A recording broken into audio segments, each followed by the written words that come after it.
For a long time of my content creation, I was thinking that engagement is somewhat a trick. But I was thinking that it might be I'm having a missing link. It could be a secret formula, a keyword, or hack, or it could be anything that I don't know. But throughout my journey, I have learned that there is something that here's the truth about no one tells you. If engagement were a trick, everyone using it would be winning by now, isn't it? So they could be one that is to the highest level by this time. Engagement isn't about making with something not good or with the algorithm. It is about connecting with people. When someone comments on your post, they are not boasting your numbers. They are starting with conversations. And that will be the time that engagement would be boasted by you naturally without any other what we call paying an amount. It's a natural way of boasting your content.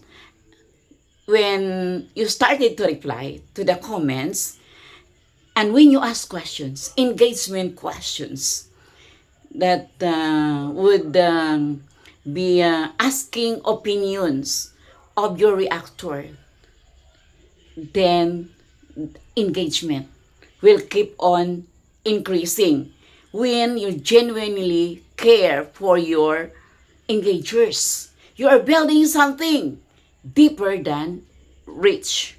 You are building trust. And trust doesn't come from tricks. Remember that.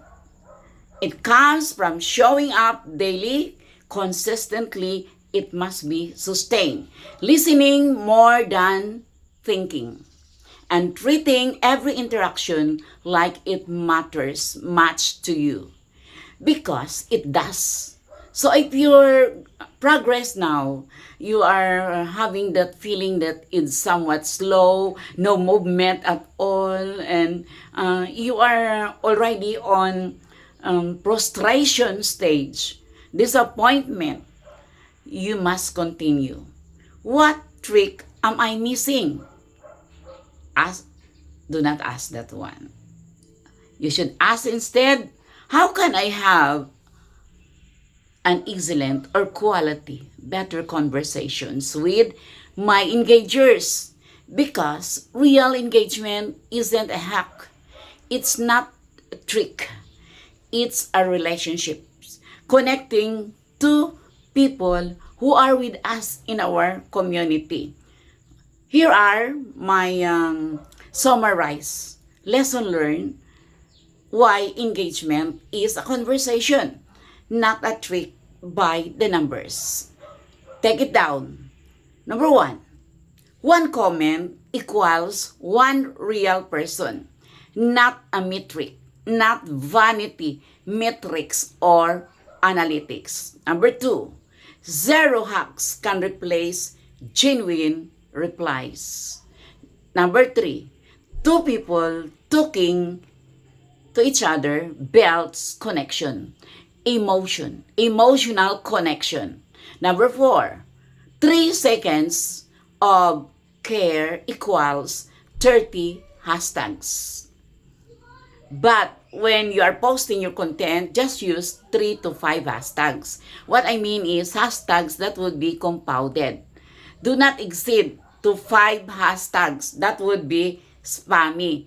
What I mean here is it would create or it would develop you with those 30 hashtags that you can master as you go on with your posting. Number 5 replies build more than 50 likes. Number 6, 7 days of consistent or 1 week of consistent interaction would outweigh would surpass one viral post. Number 7, 10 conversations in the comment section can grow as a community faster than one trick. So the bottom line, here are the following. Tricks are chasing numbers. Conversations build growth. And it's not only a short range of objectives. It is a long range of growth. If you find this really valuable, please follow for more discussion on content creation enhancement. Please save and share if you find it valuable. And which part of my discussion you love most? Share also your experiences about my content.